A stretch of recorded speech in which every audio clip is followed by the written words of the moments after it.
In this video, we are going to do two experiments. The first experiment, we will do IP address classification, and in the second experiment, we'll try to decode a packet that is received in binary format on Wireshark. So, why do we want to do IP address classification? So, given you want to send a message from yourself to another computer, from a source IP to a destination IP, you have to determine, your network card has to determine whether the device is on the same network or is it on a different network. If it is on the same network, the message can be sent directly to the end device. If it is on a different network, it has to be forwarded to the router, which will then make the appropriate routing decisions and forward it such that in the end it reaches the desired end device to which you want it to send with the destination IP. So you want, given an IP, to tell whether the IP belongs to your current network or it belongs to some other network. This is what we will try to find out. There are some other things that we will also discuss. Let me first discuss the IP address classification. So previously what used to happen, IP address used to have a classful based addressing. So this is how it used to be. For each IP address, so consider a network. In a network, you have several hosts. So each host has an address. Now, what is internet? Internet is a network of networks. So each network also needs an address. So we have network address and a host address. And then we are connecting multiple networks together, that forms the internet. So given an IP address which is unique, which is supposed to be unique throughout the world, you have to have a host address. Each device has to have a host address and a network address. So IP address, it is written in dotted notation. Let me show it to you. IP address is basically 4 bytes. It is written in a dotted notation, first octet, second octet, third octet, fourth octet. Each octet is basically 8 bits, so it goes from 0 to 255. It is basically a 32-bit unique address. So now, uh, each organization, so the way it is given is IP address is hierarchical addressing, so it needs to be hierarchically assigned to organizations. So each organization on the internet, let's say each organization on the internet maintains its own network, and then we connect multiple organizations together, and that forms the internet. So each organization is going to be handed out an IP block. So here, the way they initially planned is as follows. For large organizations, they will reserve 3 octets for the host address, 1 octet for the network address. Popular organizations at that time, such as HP, Xerox, they received Class A IP addresses.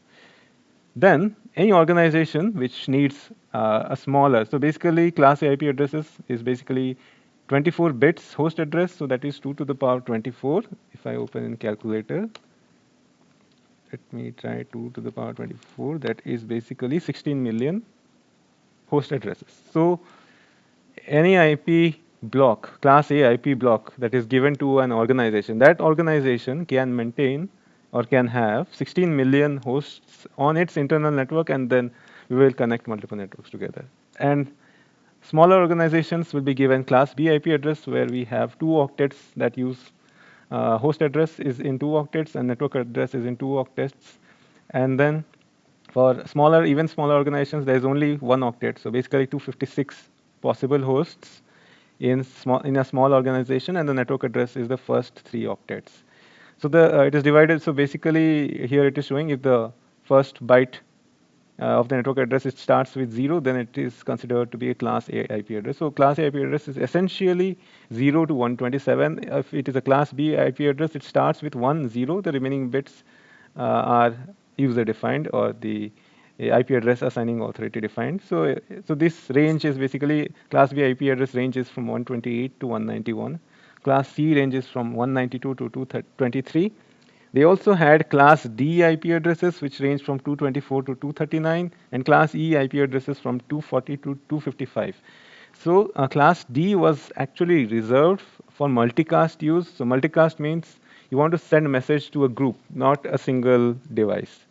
So so multiple devices can subscribe to a group, and when you send a message to that particular group address, then it will be the network, that is the routers, will appropriately forward it. You don't have to send millions of packets to each end user. You just send one packet, the routers will do the appropriate forwarding. That is multicasting. And then class E was reserved and it is still reserved and is unused on the internet. So it is not routable. So this is what was used previously, but classful address, IP addressing was found to be inefficient because the sizes of organizations, there's a big bump. Either it is small, medium, or large. But there can be organizations of various sizes. And if you give a larger block, because if an organization is large, you have to give a slightly large. Let's say the organization has 500 uh, hosts that need to be connected on its internal network, then again, they will be communicating with the public internet. So if you want 500 hosts on a particular organization, you have to go with class B. Class C will not be supported. Another possibility is you can use two class C IP addresses, a class C block. That is also one possibility, but in any case, this was considered to be inefficient, and therefore they decided to go ahead with what is called classless IP addressing, or it is called classless interdomain routing. So here what happens is, instead of fixing, like for a given IP, we tell how many bits of the IP are the network address part, how many are the host address part. So on the top, you will see 174.16.00 slash 24. This is the slash notation here. We tell that the first three octets, right? 24 means 3 into 8, so there are 3 octets. So the first 3 octets, 174.16.0, these represent the network address, and the last byte or the last octet is the host address. So it can be 24, it can be for any given IP address, it can be 24, it can be 22, it can be any number. So you can just vary at a very good granularity. At very good granularity, you can divide the network address part and the host address part. It is also written, so basically, given this IP address, let's say you write it as binary, this is what you will get. This 16 essentially, this is 174.0.0. And then the first 24 bits, you call this the subnet mask. The subnet mask basically tells which part of the IP address is the network address. So basically you can write it in slash notation as slash 24, or you can write it in dotted notation as all ones. So like 24 bits are ones, so 24 bits are ones. The remaining 8 bits are zeros. So you can write it in decimal. So this is in binary. You can write it in decimal as 255, 255, 255, 0. So when you AND the IP address with, so you AND this IP address with the subnet mask, you will get the network address. So, and the remaining is the host address, right? So you just AND it, you get the network address. If you want to find the broadcast address for this network, so for this network, the broadcast address is basically 174.16.0.255. So there are two types of broadcast addresses. One is local broadcast. So if you connect to a network, you want to broadcast a message to all devices on the network, be it any network locally on that network. The broadcast address is 255, 255, 255, 255. That's the IP address. If you send a message to this IP address, all devices on the network will receive the message. There is a network specific broadcast. So in this case, 174.16.0 is the network address part and 0 is the host address part. So if you send the message to 174.16.0.255, it is a broadcast message to this specific network. So your message can travel to the network, and once it reaches the network, it will be broadcasted within the network. This is the broadcast address. However, there is one issue with this, that broadcast address is currently blocked by all routers. So 175.16.0.255, if I send any message to this address, it will never be broadcasted on the network. It will simply be ignored or dropped by the router. In the same way, 255, 255, 255, 255, the router will never forward such a packet. It will always stay in the local network. So all devices in the local network will receive it. The router will receive it, but the router will not forward it to a different network. So that is we got the broadcast address. However, it is blocked for security reasons. Now, given a network, let us say this network 174.16.0 and the host address part is 0. So what is the first valid IP for this network? So 174.16.0.0 is reserved. So the first valid IP address is 174.16.0.1. So the host address part starts with 1 it ends, so 255, so the broadcast address is 255, right? So broadcast address minus 1 is the last valid IP address. So given any network, the host address 0, host address, if it is 1, then it is the first IP address. If the host, so if the host address, you put the broadcast address, that is all ones, the host address, whatever it is, let's say here it is 255, all ones, then you subtract 1, 254, so that is the last valid IP address. So for example, if, let us assume it is 174.16.00, but the subnet mask is 16, in that case, the broadcast address, the network address is 174.16. The host address is 00. So basically, a host is any host address, like it can be here. So here, the broadcast address to this network would be 174.16.255.255. Again, this is blocked. The first valid IP on this network would be, if it is subnet mask is 16, 174.16.0.1. And the last valid IP address would be 174.16.255.254. So 255.255 is the broadcast address minus 1.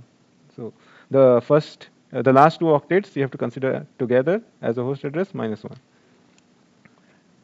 So now we have the first and last IP address. Next, given an IP address, we want to tell if it is on the same network, another IP address. So we have this IP address, let's say, and given another IP address, if the network address part matches, it is on the same network, straight.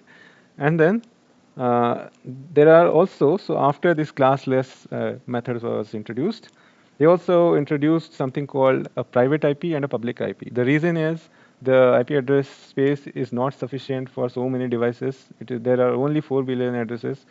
So they decided that let there be some networks which are private and the other networks are public. So the private networks have IP addresses in a certain range, and such addresses are not routable on the network. That is, any message you send, you cannot send a message to a private IP address. It is private. So whenever we connect devices to an organization, in the current day, the way it works is whenever you connect to the Wi-Fi access point, you are assigned an IP address, and this IP address is always private. And whenever you connect to a website, let's say you connect to Google Maps, so there is a device called network address translator which translates. So you want to send a message to Google. Google has a public IP address. So you send the message to Google. There is a device in between your network and the public internet, the network address translator. It translates your public IP address to a, sorry, its private IP address to a public IP address, and then it reaches Google. So Google only sees your public IP address, which is assigned to your organization. And then Google sends it back to your public IP address. The network address translator will translate it to a private IP address, and so you will eventually receive the response from Google.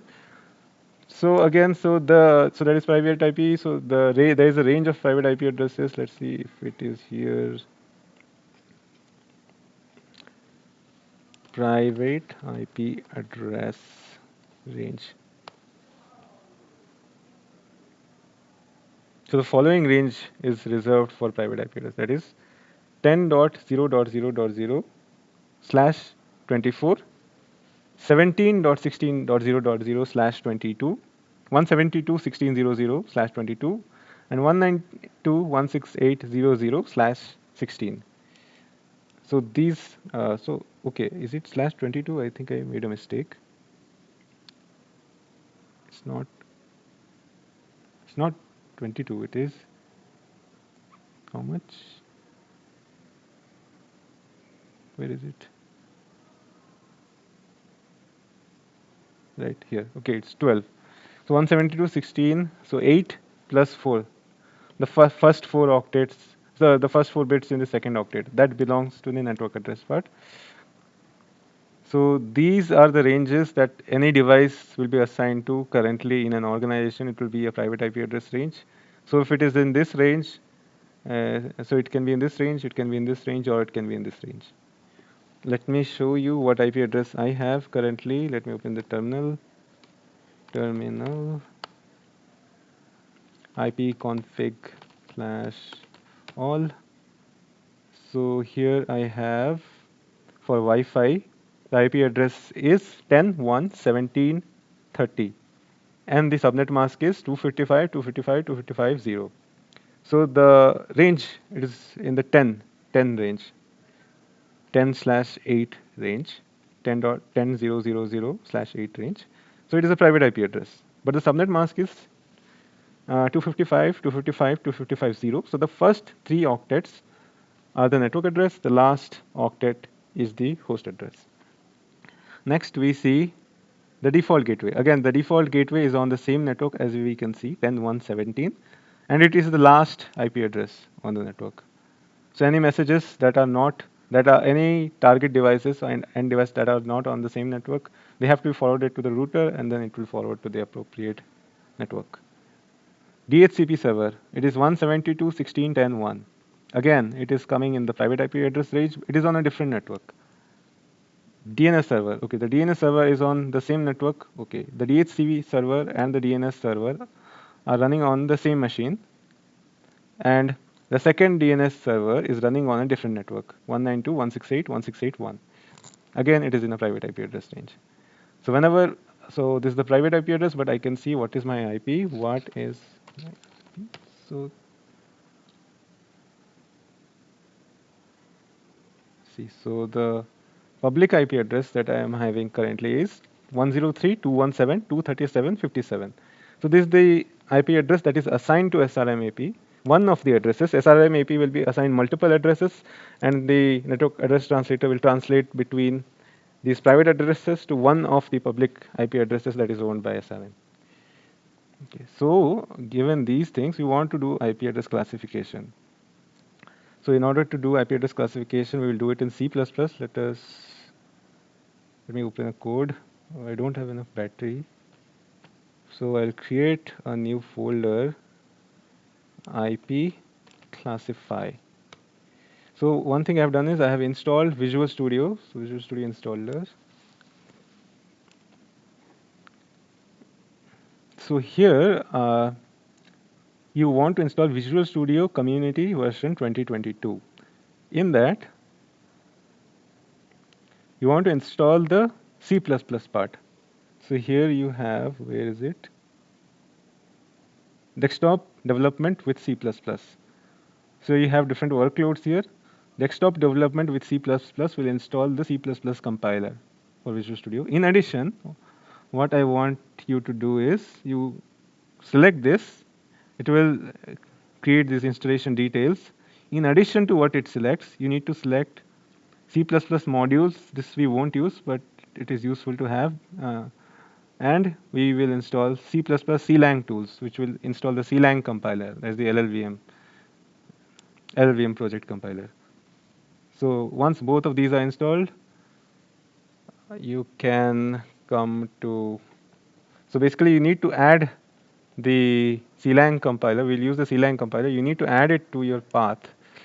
So for me, it is installed, the Visual Studio is installed in, okay, view, details is here, Visual Studio 2022, community, VC, tools, LVM, bin. So this is where CLang is installed.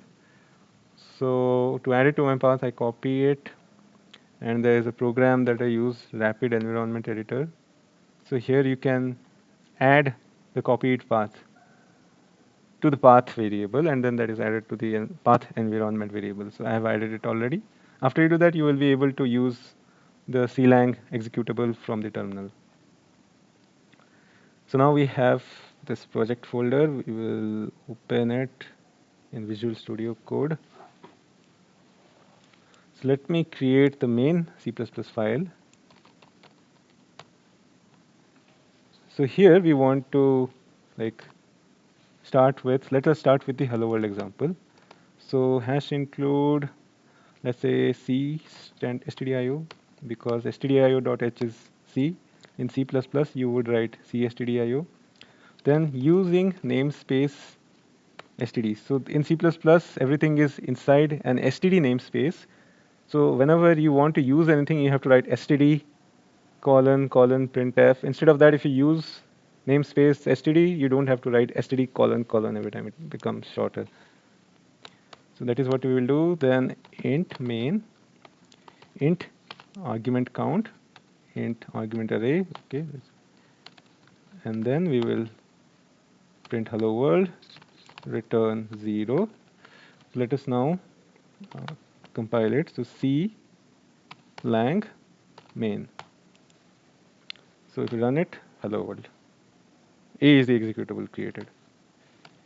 So now we want to receive an IP address. So let me, instead of using printf, let me use C++ tools. So include iostream. Okay. So for that, we need to use cout enter. So let us ask the user to enter IP address. Right? Okay. So we will enter an IP address. Let me remove it.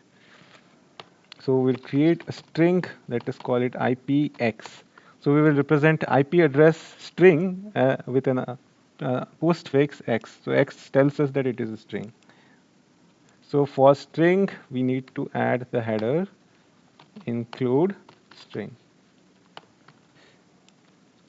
Next, cin IPX, right? So we'll input the IP address. Now we have the IP address. We need to convert it to IP address. So it is in a textual format. Let us first validate it. So we got an input from the user. Let us first validate it. For this, we will write a function. Let's say validate IP address inline bool valid IP. So here we will be receiving, so you can write string IPX. So you'll receive the string as a parameter, but you have to remember that the function parameters are going to be copied. So if you want to avoid copying strings, you want to use reference, string reference IPX, right? String reference. So now we don't want, so basically this is a modifiable reference. We don't want to modify IP, so it is a const reference. We want to take a const reference. So const string reference. Now, in order to validate the IP, we want to split the string by dots. In order to do that, we have to find the indices of the dots. So for that, we'll use this string find function. So let us do int, let's say dot 1 equals IPX dot find dot, right? The first dot. Okay, the second dot is start. So the second dot will be, we will start searching for the second dot after D1. Is it D1 plus 1? I think it can be D1 as well. Right? So that is the offset at which it starts, right? Let us check. Offset, right? It offset, so you start with 0. So the offset where it, okay, you want to use the next offset, right? You want to skip the dot again. So, okay, we found the positions of the 3 dots. Now, we'll find the 3 octets. So, the first octet is int octet1 equals, that will be IPX dot substring.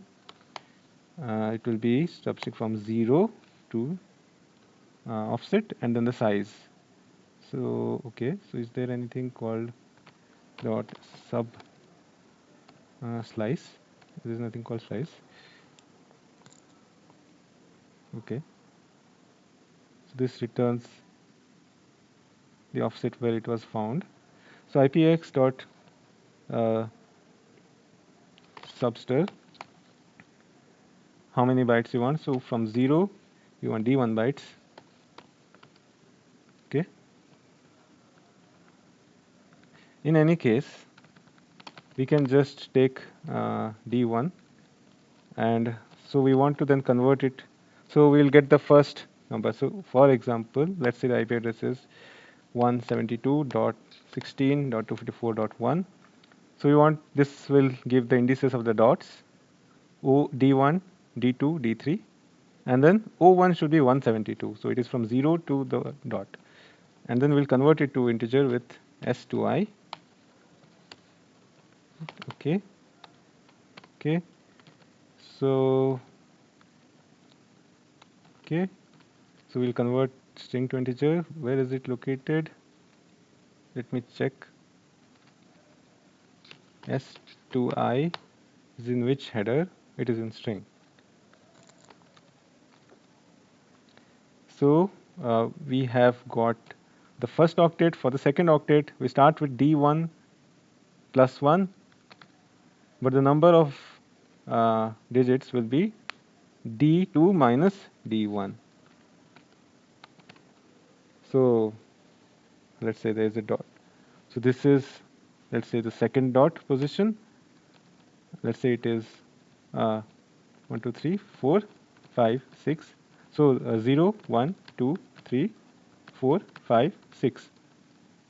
So 6 minus 3. So you want to do minus 1, right?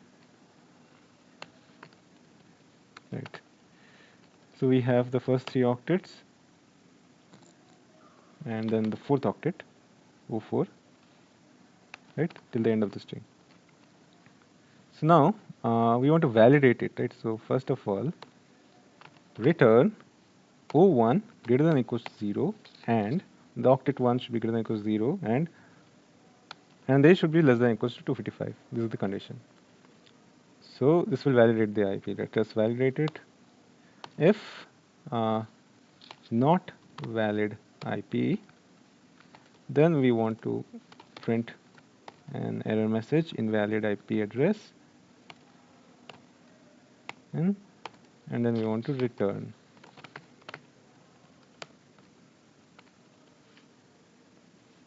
So now we have validated the IP. Let us now capture the IP. In order to capture the IP, we'll create a type for the IP.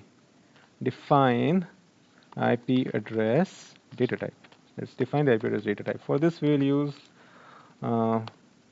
basically we will have 4 bytes. The IP address has 4 bytes, 4 octets. So we'll define the array structure for that. We'll use array. So it will be type def. Type def is used for defining a type array, which is of type uint 8 underscore t. That is a byte. How many? 4. Let us call it IP. So this type is called IP. So uint 8 underscore t is defined in C stdint. Done. So array is defined, uint 8 is defined. So we defined the IP address type. We have validated the IP. Let us now convert the IP address string to this IP address data type. Right, to IP. Okay, not array of bytes, but to IP data type or parse IP address. Simple, right? So this is IPX. So let us call it parse IP. So we get the dots. Okay, and then let's say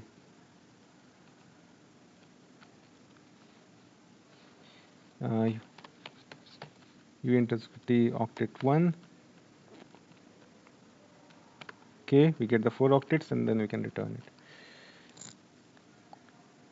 So this will give us the final IP address. So now that we have the IP address function that will parse the IP address, let us parse it. So let us do one thing. So we are going to accept multiple IP addresses. So let us call it IP1x. IP1 becomes parse IP. Let's print it. So in order to print the IP address, let us write another function to print it.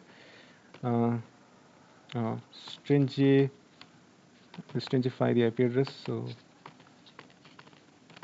this will be inline stringify IP. Right. So this is it. Straightforward. Another possible straightforward way would be, one way is this. You just add it with the dotted notation. That is fine. So now let us enter cout IP address. Parsed IP address is this.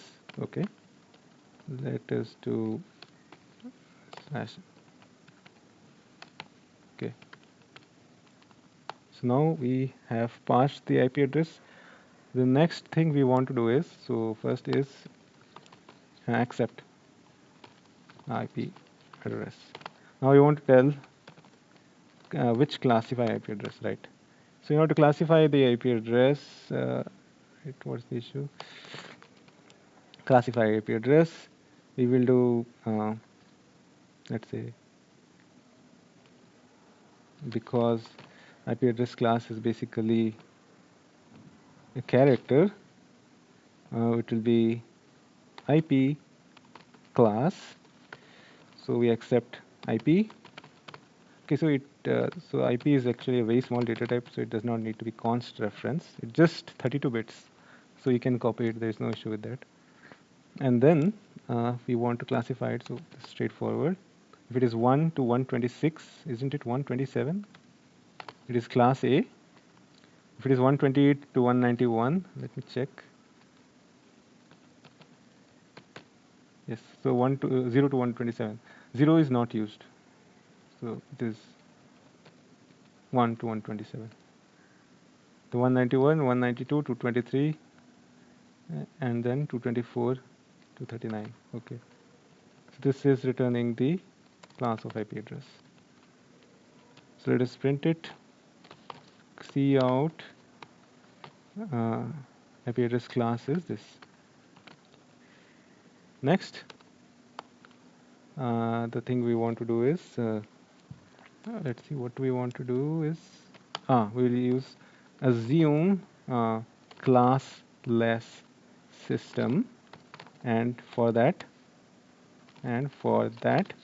accept subnet mask. So for that we will output the subnet mask, right? Subnet mask cin, let's say, mask x. So we'll define mask x. So now we have the subnet mask as a string. Let us validate it. If not valid, valid subnet mask. We remove this. Okay. Valid subnet mask. Okay. So we'll parse it then, and then we'll find the network address.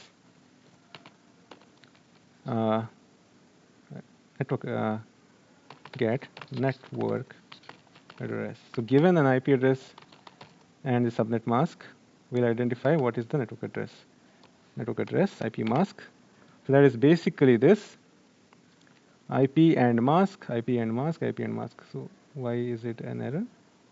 Int to string. Okay, so basically what you need to do is uint8. You need to ensure that is uint8, right? Let's do it for everyone. That will give the network address. So each octet we are ANDing with the mask, bitwise AND. So if the first 24 bits is 1, then the network address is the first 24 bits. The remaining bits, which are the host address part, will be 0. Now we have the network address. For the host address part, no. So we have the network address. We now need what is the broadcast address. Let us first print the network address. So, okay, network address is IP1, and we are giving the mask, so the network address is this. So now we want to find get broadcast address.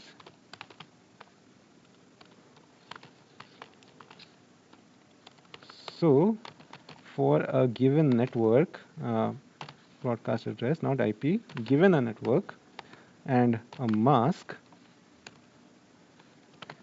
broadcast address is basically not of the mask. So if the first 24 bits are 1 in the mask, not of the mask, the last 8 bits will be 1. So we will OR it with the IP address, and that will give us the broadcast address. So let us do this thing. We can directly output it. Cout broadcast address. Broadcast address is stringify IP broadcast address. Right? Okay. So now we need the first and last IP. So get broadcast address, let's say, of a network.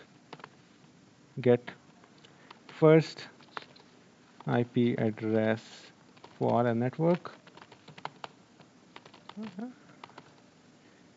First IP. So that is, no, that is incorrect. So we have to return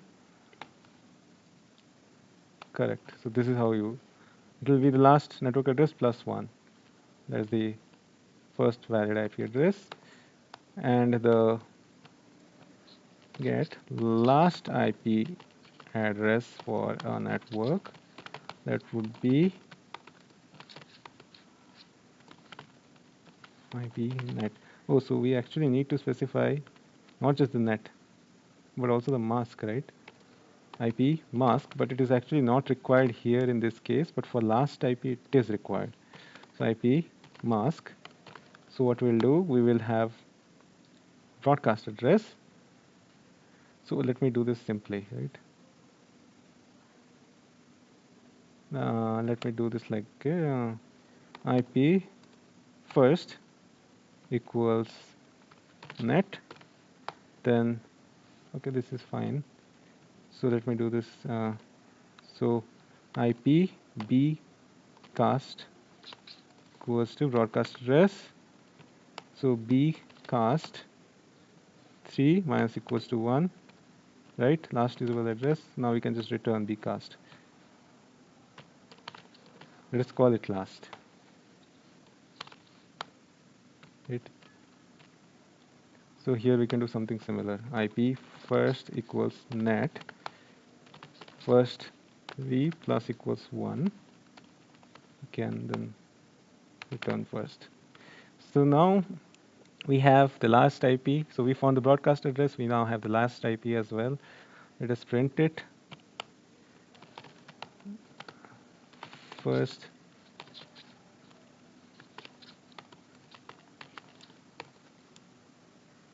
okay. So now let me organize it a bit. Okay. So now we have the last IP address. Now let us accept another IP address. So IP for that we will take another string IP2x. So then check if another IP belongs to the same network. So for this we will do cout, enter another IP address, cin, it will be IP2x, if not valid, invalid IP address. So then we will parse it. If network address, so we'll write bool is same equals, okay. So okay. So if it is on the same network address, then the IP addresses belong. So basically, if the network addresses are the same, they belong to the same network. Next, next we want to have, we want to check whether these IP addresses are private IP addresses or public. Check whether the IP addresses are public. For this, we will go create something like check whether IP address, check whether IP address is public. So in line bool is public IP is public IP that will accept IP. It will be, what is the range, right? So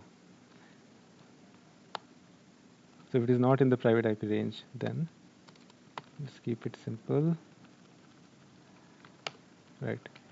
So if it is does not start with 10, so this is the private IP address range. If it is 172.16 to 31, because it is the first 8 bits and the first 4 bits of the next octet, that is the network address for the private IP range.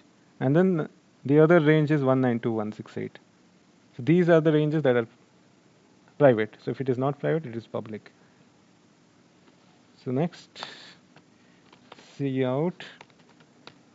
Uh, let us print stringify IP is public, then public, otherwise private, right? The second one done. Okay. So this is simple. Now we want to run it. clang main a. So the IP address we want to test. Let us test some IP addresses. Okay. I uploaded a few sample IP addresses, a sample data set for this experiment. Classwork. It is this one. Data set.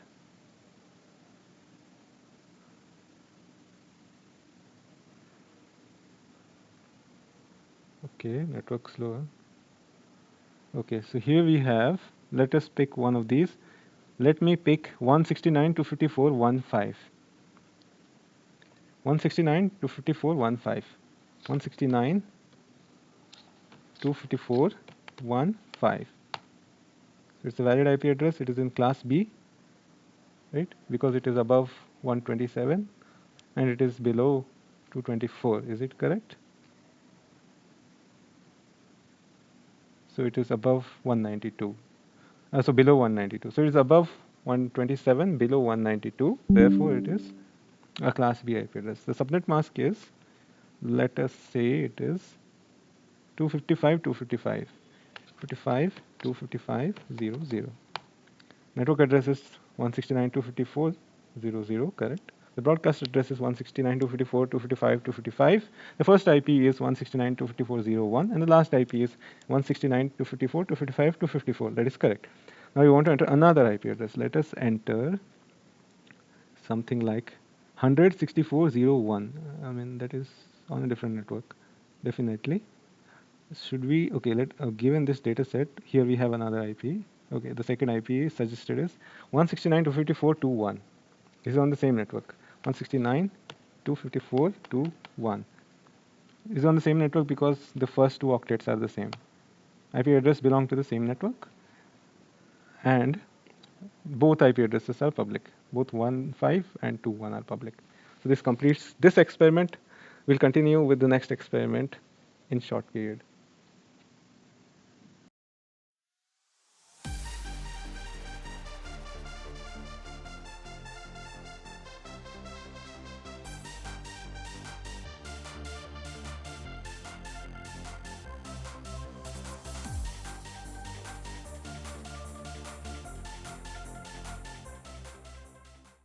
I hope the earlier part is clear. If there are any doubts, you can ask in class. For now, we will go ahead with packet decoding. With this skill, basically, we are using Wireshark to decode packets. Wireshark is capturing the packets and it is decoding them and displaying it.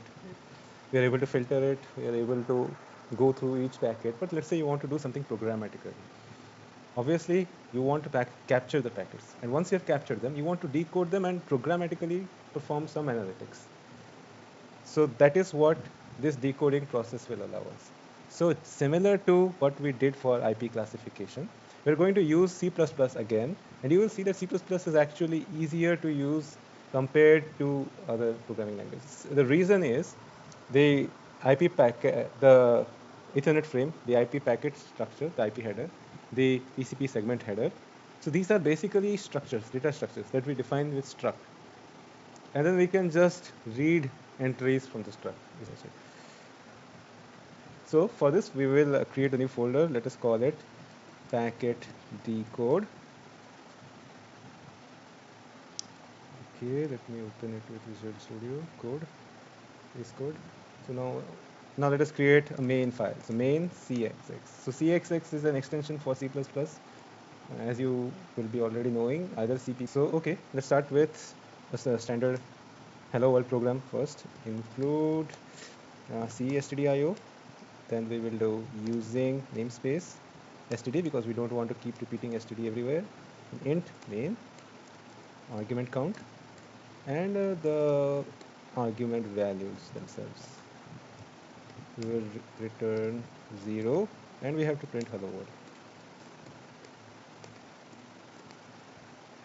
Right, so with new line. So let us compile it. clang main, the executable is generated, hello world. So we got the basic thing working. So now we want to decode a packet. So what we need to input instead of hello world, let us use C in, C out. So for that we will use include IO stream. Right. So again we have to store it in a string. So we need a string. Include string. Since I'm already here, we will definitely need an array. So include array, and we will definitely need integers, 8-bit bytes and all those. So definitely and C std int. So now let's do C out.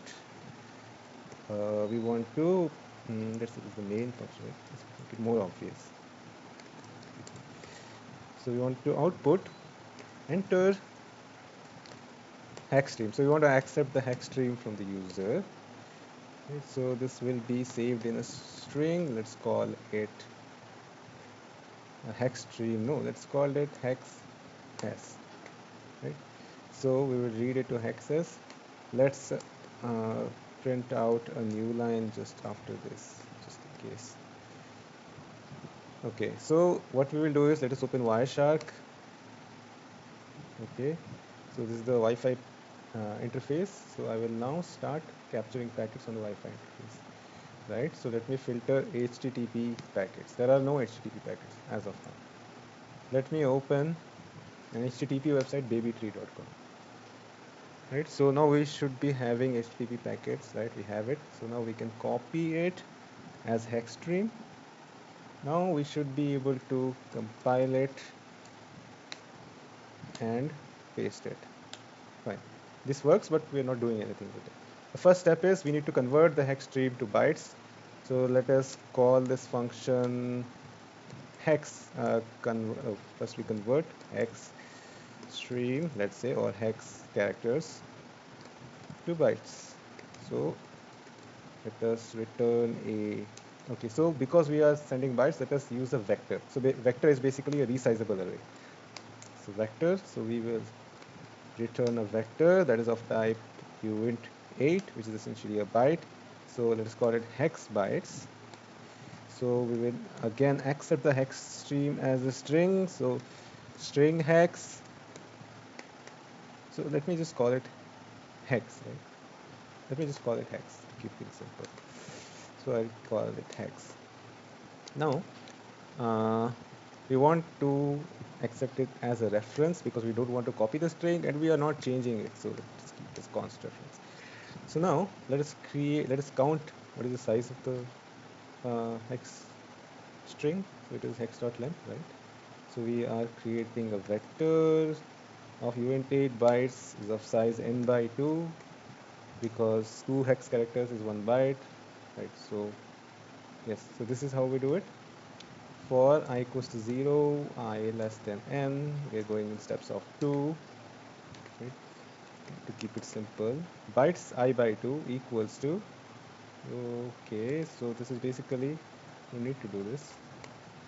So, okay, let me keep it as it is, but it's not required actually. So the thing we want to do is we want to take 2 hex characters and this is what? The index, the previous index, which is, okay, I don't need that, so null pointer, and the base is 16 because we are converting hex, not decimal. Default is 10. So now we are able to get the bytes here. Let us get the bytes here. So now let me get the bytes, right? So the first step is, let's say vector bytes equals to hex bytes. So now we have the bytes. So let me write this. Receive prompt user for hex input, right? User for hex stream input. Okay. Next is, now that we have the bytes, we want to parse the Ethernet frame because that is what is starting the Ethernet header. And then we have the, inside the Ethernet frame, we have the IP packet, and inside the payload of the IP packet, we have the TCP segment. Inside the payload of the TCP segment will be our HTTP protocol. Let us just print the HTTP protocol as it is. So the first thing we need to know is, what is the Ethernet frame like? So we have the bytes. Now what is the Ethernet frame like? Let's take a look how the Ethernet frame looks like. So here we have the Wireshark, right? So it's very easy. Let's just go to Edit, Preferences, Layout, Packet Diagram, Apply. Here we got Destination. So here, let's see, the first six. So what here it is showing? Let me expand it. Okay, so the first 32 bits. So the top line is 4 bytes, then 2 bytes. So first 6 bytes is the destination MAC address. Next 6 bytes is the source MAC address. And then there is the type. So the type is basically Ethernet frame type, which basically tells that what is the protocol inside the Ethernet frame, which in our case is 0800 in hex, which means IPv4. So first, and then we have the payload. So let us first create a data structure for this. So let me define the data structures here. Okay, so type def struct Ethernet. I'll make only the header, not the payload, not include payload. Okay, so this is correct. We have the destination. Let's call it dest mac.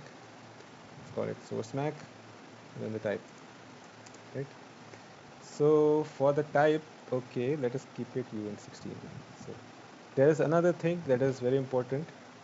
The processor that we are using, Intel, uses Little Endian format. Most of the processor do use Little Endian format, where the numbers, the most significant bits of the numbers come last, and the least significant number, the little end, comes first. Little Endian, the little end, that is the least significant part of number, comes first. So the lowest 8 bits, for example, if it is 256, let's say, 256 is in binary 0x, right? So it is 0x10. So the way it is actually stored in memory is as follows: 0x00 and then 0x01.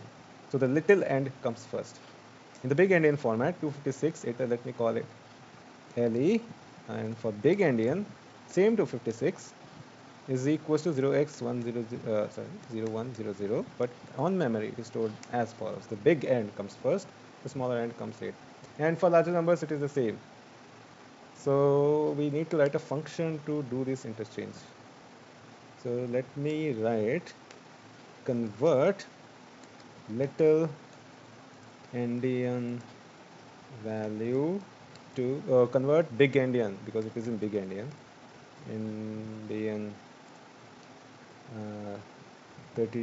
16 bit, because 8 bit there is nothing, 16 bit number to host byte order. That's fine. So let us call it value to keep things simple. Will this be called V, right? So what it is, so we are shifting left. So basically we are reversing it. So if the uint 8 type, so the way it is stored is the higher byte is stored first and then the lower byte. But when you load it into a variable or registers, it will be stored as 0x. Which one is it? Can you tell?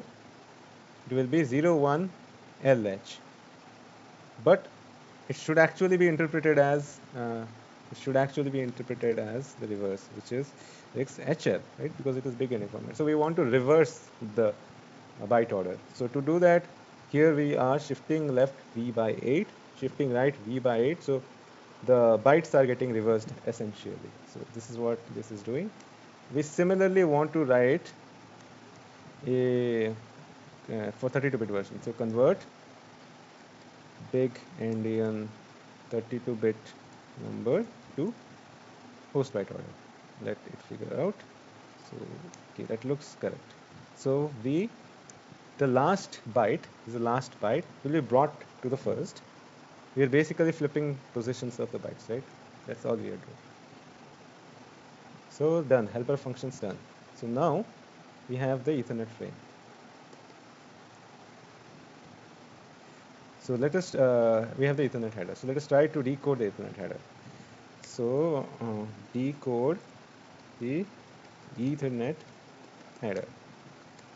For that, let us do this Ethernet header pointer eth, let's call it, equals Ethernet header pointer address of, which should be it? It should be bytes, 0. Okay.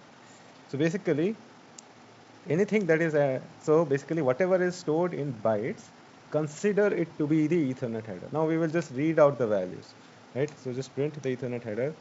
Let us just use cout. So let's just keep it simple, or let us just use printf. Fine, I'm fine with it. Printf. Okay, let's just use cout to keep things consistent. Okay, so Ethernet header. And cout. Let's print some spacing. Okay. Next, let's print the various fields. So cout destination MAC address is the follows, which is okay. So now we have to get the MAC address printed as hex format, like the way MAC address is to be printed. So to do that, let us write something like convert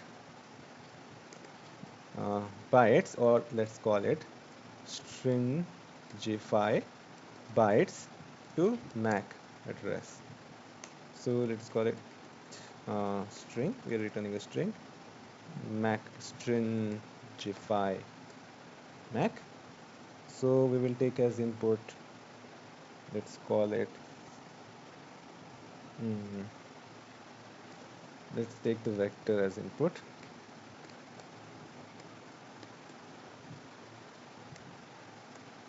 And we are taking it as reference. So bytes, let's call it, and so what would it be? Return. No, we should print it in hex format. So let's do it like this. Char buff. So we'll create a buffer. Let it be 64 bytes. Then we will use sprintf. Easy, right? That's simple. So we are outputting 2 hex characters in colon notation, the way MAC address is written, and then we are converting it to a string and returning it. Fine. Let us do for IP address as well. Inline, right? So stringify bytes to IP address. So it will be stringify IP. Okay. Similarly, we create a buffer, dotted notation. That's correct. So now we can print the MAC address. So let's call stringify MAC. Why do we need a vector? Okay, so the reason we are requiring a vector is because of this.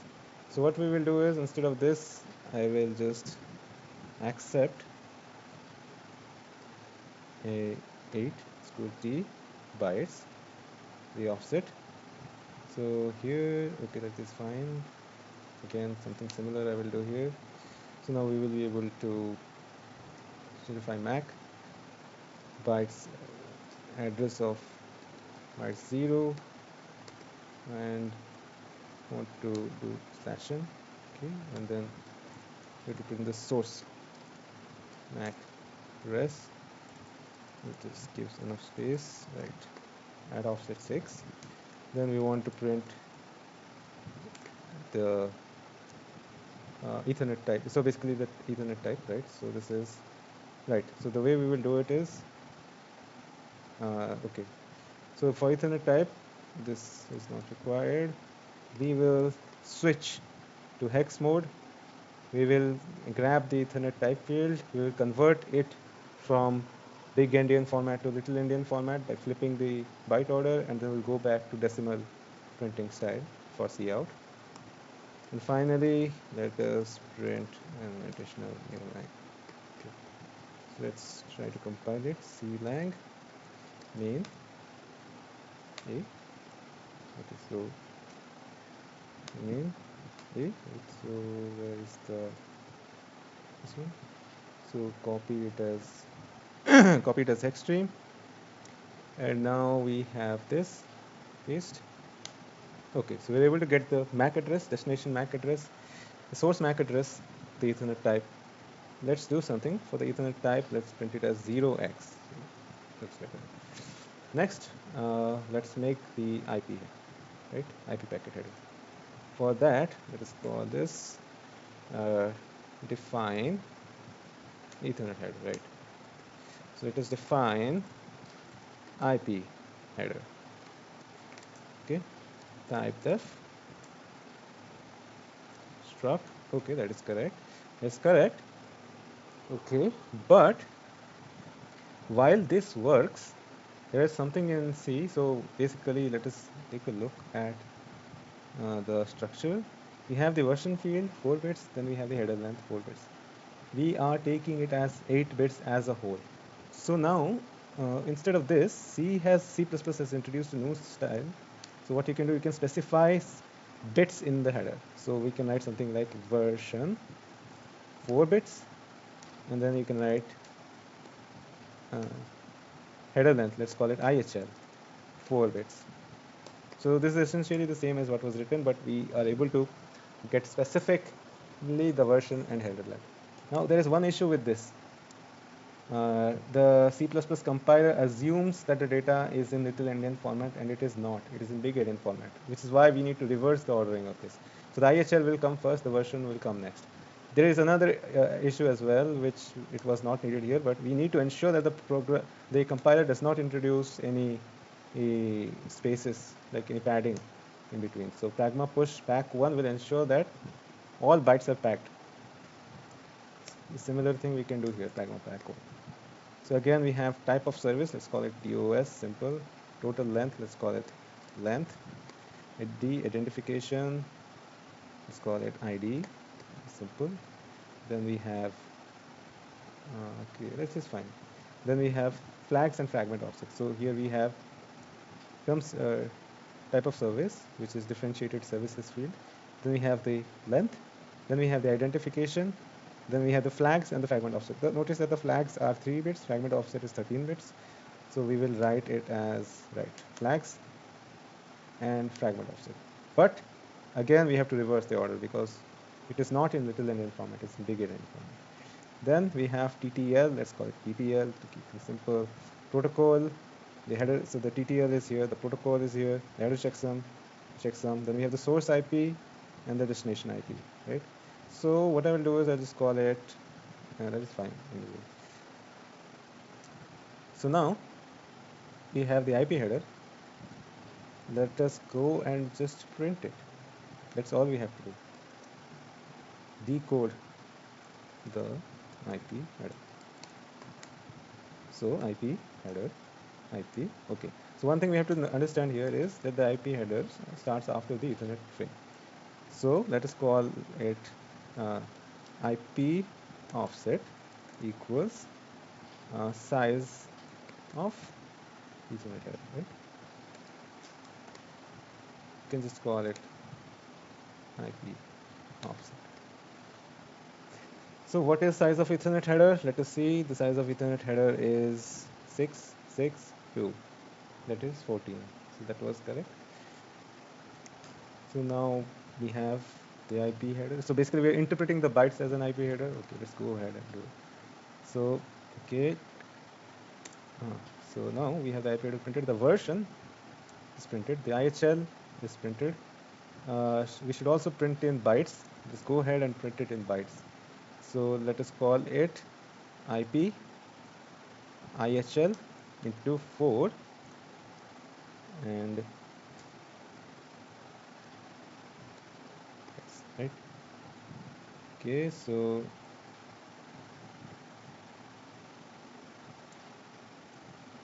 okay, can we close it? Right. Now TOS is type of service, length is the length of the IP header. Oh, so IP header length is gone. This is length of the payload. This is the identification. Okay, so length is a 16-bit field, so it needs to be converted from big endian to little endian. Same with identification, flags, okay. Fragment offset, again we have to convert it to big endian, little endian. We have the TTL, we have the protocol. The reason we are using this int typecast is because these are uint 8s, so they will be printed as characters if we don't typecast it to int. So we want to print it as integers, so we typecast it. Then there is the header checksum. Then we are stringifying the IP. Done. Now we have the IP header. Let us try it out. clang a, we have it. Okay. As extreme. Okay, so we're getting the MAC address, destination, source MAC address, type, version 4, 5, to add some space here, and then type of service is 0, length of the payload is 981, identification is identification for this IP packet in case it is fragmented. Flags is 0, so it is don't fragment. Fragment offset is mentioned to be 16384. Why is that the case? TTL is 128, protocol is this, header checksum is 0, source IP is given, destination IP is given. Let us check it if it is correct. So TTL is 0, header checksum is 0, that is correct. Source IP, where is source IP? Yeah, so this is 192.168.1.0.140, 120, 46, 165, 121. So that is correct. I'm confused with the fragment offset. I think there might be some issue with that. Fragment offset, it seems to be 0, but I'm seem to be hitting 16384. Fragment offset. So the fragment offset and the flags, right? So uint 16 fragment offset flags. Why is it printing this value?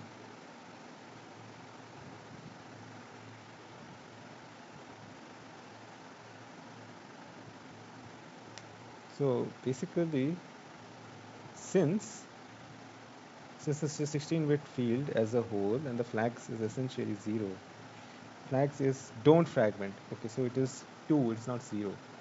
Okay, so what do we output here? The flags, it is outputting as 0. There's some issue with that. So do we not need to reverse this? We tried that as well.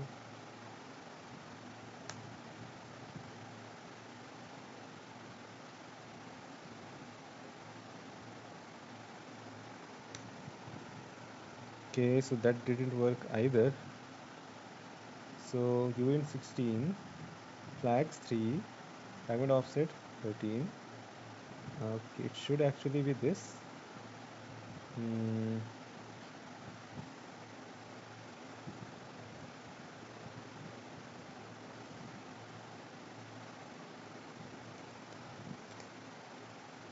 So basically the first 3 bits, so this should be 2 flags and the remaining should be 0. Let us do something. This is how it should actually work. So I'm outputting flags, so it seems I'm reversing the flags. Let me compile it again. A, copy the stream.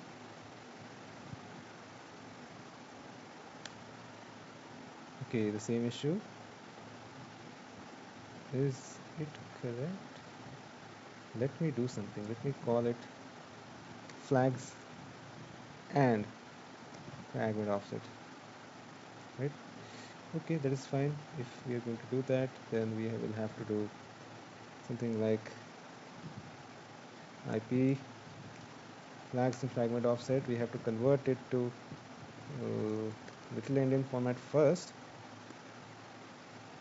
and then we have to get the top 3 bits for that. Yeah, shift right 30, that's correct. And then it's 1 FFF, that is correct. This should work.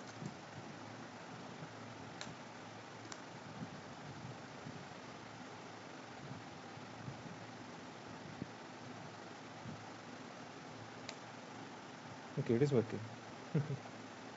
Okay, so if it is not working, we can do it like this. So we have the IP header now. Let us now decode the TCP segment. For the TCP segment, header, define TCP segment header. Again, as usual, pragma pack 1, type def, we'll let it fill. Sequence number, acknowledgement number, radar offset, reserved. Let me check. We have acknowledgement number. Why is it not giving? Let me check online. TCP segment header. Okay.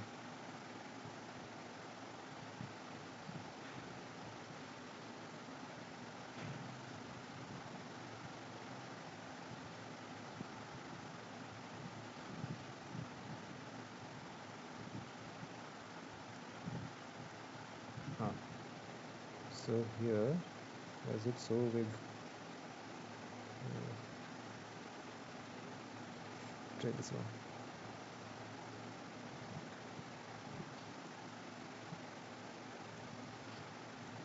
Right. So here we have the source port number, destination port number, sequence number, acknowledgement number, restricted.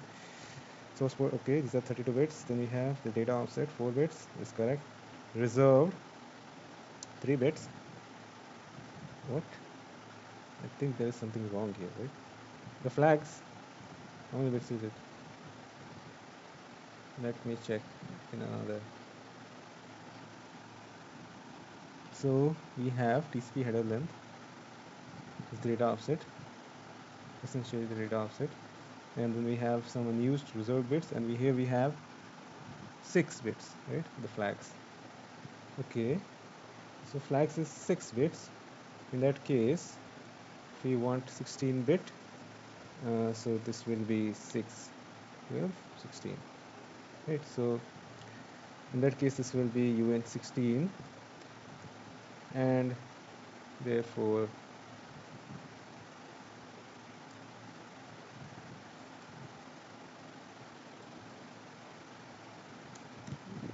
you need to reverse it, right? The flags comes first, comes next, and then the data offset, and then we have the window size. Okay, so if we go back here, right? So here we have the window size, the checksum, the urgent pointer. Window size, checksum, urgent pointer. That's it.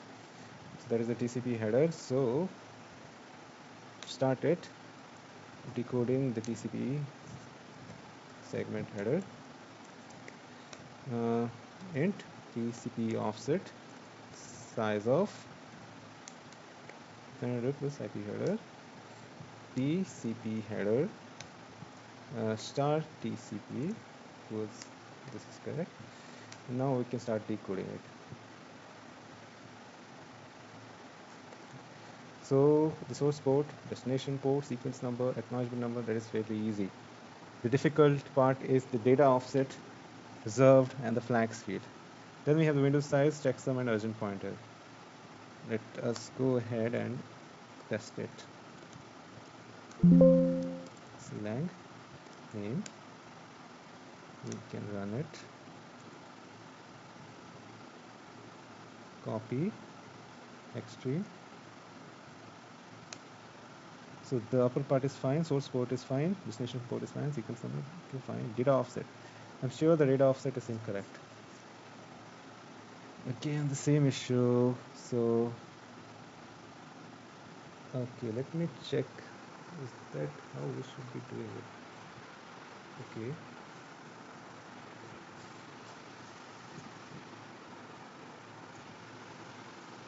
Data offset. The flags, okay. Let's do one thing.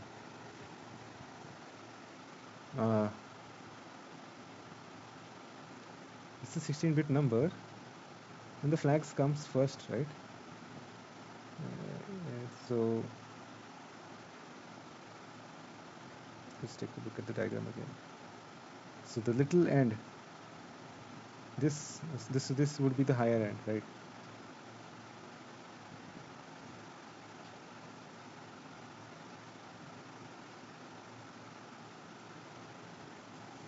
Let me flip it and see, right? Data offset, let's put it first, and the reserved 6 bits, and then 6 bits of flags. I need to compile it.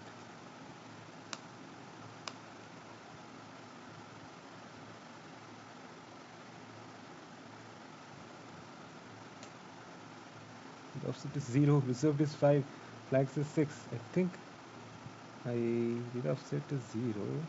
Wait, I am doing something wrong. Let me check here. Here it is not given for some reason. So data offset is 4 bits. Right? If I go here, let's do one thing. Let's keep it simple and let's keep it as 16 underscore t, and here we can say length and flags. Right? Let us do that first. So in that case, we'll have to do value TCP length and flags. So then once you've converted to the value, the first top the top how many bits? 4 bits, right? So we'll shift it by 12, right? So if we shift it by 12 bits, we'll get the 4 bits, and then reserved is basically 0f. It is how many bits? The reserved is 6 bits, right? So it will be 0xf plus 2. It will be 8 and 2 10. So a 0, and this one will be 6 bits. So 4 plus 3, that's 3f. Correct. So now we have the window size and the others. Let us compile it. A as extreme. Okay, so now the data offset is 5. Let us print what it actually means. That is how many bytes it is. So for that, let me take this actually. Int data offset. Right. Let me keep it. And then I will write it in bytes. So it is how many bytes, right? Data offset into 4.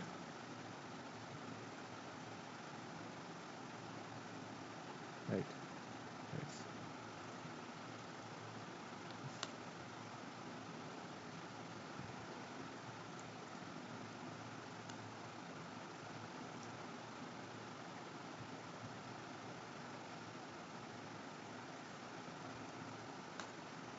Okay, so now we have this thing, data offset 5 with 20, so it should be space here. Right, so 5, 20 bytes, that is reserved is 0 as expected. Flags is 24. There are some flags set in the TCP segment header. Window size is given to 55. That is interesting. Checksum is 58019. Urgent pointer is 0, so no data is urgent. So now we can go ahead and print the TCP payload, right? Correct. So for this we will do if available. No, it is available. So for so let me do this. Event 8 underscore t star payload, let's call it. So it's CC offset plus A offset is 4. Yes, that is fine. Or you can also use that's also fine. For int, or you can actually also use size of, but this is the better option because there may be TCP options set. In that case, the header TCP header size will be larger than 20. So it is better to stick with this, and then we will just print the bytes. I equals 0, semicolon I less than what is the length of the data. It is clearly I equals to, okay, let us start with this, right? Let's start with this. Let's start with this, and then we go up to bytes dot size, and then we just have to print the characters as is.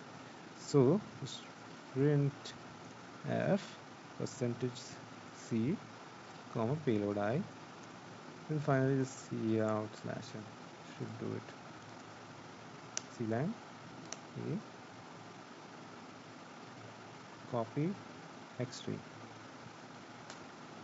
Okay, it seems like we have got some interesting things here. Okay, there is one issue. It seems like we are starting at the wrong point, because here we should be getting get baby 2022 this thing. So the reason it is not working is, let me try to guess. Let me just try to use TCP size of, right? So size of, okay, so what, I'm not using this, right? So anti data off, so let me call it payoff offset equals to size of Ethernet header plus IP header plus size of TCP header. So next I will start from payoff and we'll go to bytes.size. This will be bytes, correct? This should be correct.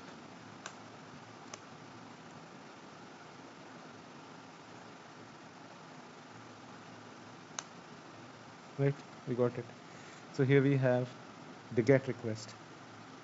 Let me just print here that it is TCP payload.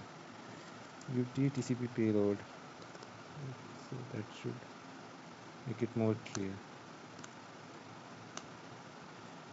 TCP payload GET.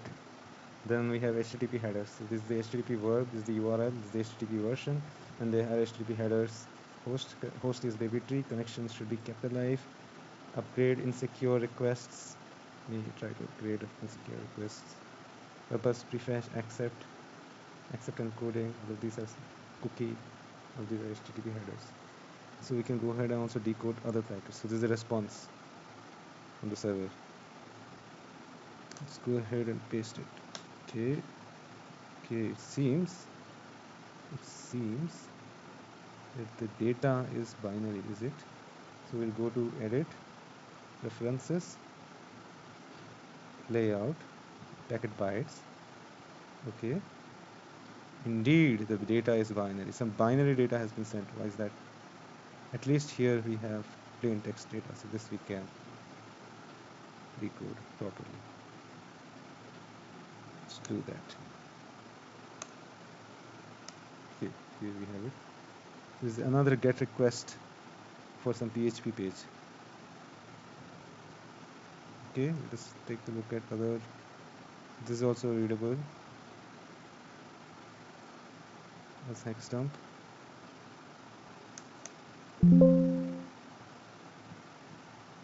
Okay, so something happened. Copy as hex stream. Okay.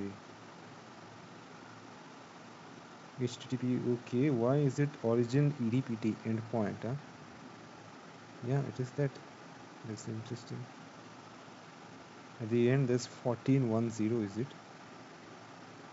Or is it some garbage data? It seems that at the end, there's server, then there is /r/n. Okay, this is how /r/n is being printed. Is it? Should be just new line. But we are also printing some garbage stuff. Let's try to do this.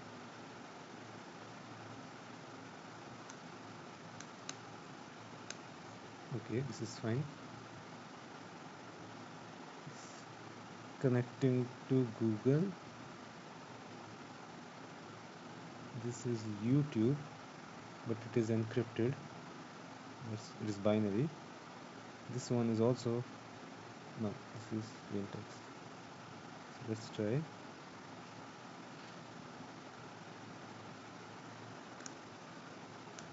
Okay, so GET request is being made to this random URL. It's Microsoft Crypto AI API. So okay, let's check this out.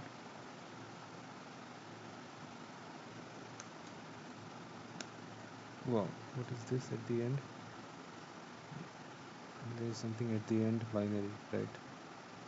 So some file is being transferred, it seems. Binary file is being transferred. Let's see.